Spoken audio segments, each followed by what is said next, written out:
On aimerait profiter de votre passage ici pour aborder un autre sujet. Comme lexicographe, qu'est-ce que vous pensez de la levée de bouclier des députés français contre l'invasion des mots anglo-américains comme le fast-food, clean, new wave? Est-ce que ça menace la langue?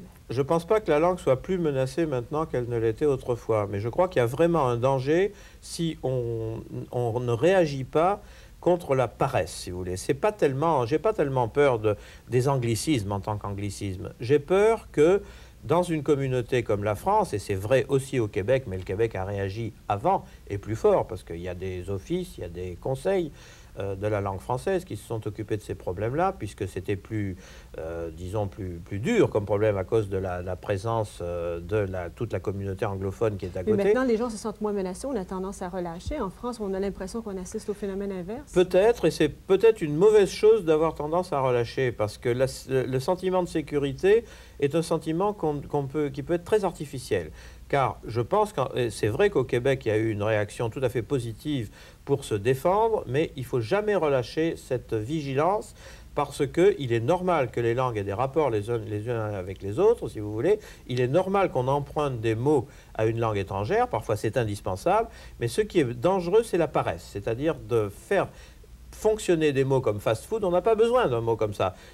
C'est un mot qui ne désigne rien de particulier qu'on ne puisse désigner en français. On peut trouver des équivalents tout à fait bien formés, avec repas rapides, avec des quantités de choses qu'on peut dire. Ce que vous dites, c'est que les Français sont paresseux. Les Français sont paresseux, les Anglais sont paresseux, les Américains sont paresseux, les Russes sont paresseux, les Allemands sont paresseux. Toutes les communautés ont une tendance à la paresse. C'est-à-dire que quand il y a une solution facile à des problèmes d'expression qui se présentent et qui sont présentés par une culture prestigieuse, avec une économie forte, toutes les autres ont tendance à les accepter. Mais cette paresse n'est pas du tout particulière à la communauté française. Les Français ne sont pas plus paresseux que les autres. Vous savez, les gallicismes en anglais, c'est aussi quelque chose de considérable. Mais est-ce que c'est une loi qui va régler vos problèmes, comme le souhaitent les députés?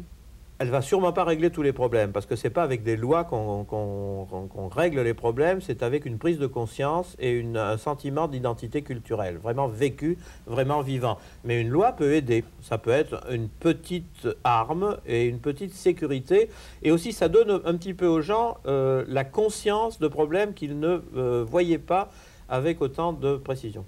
Je vous remercie.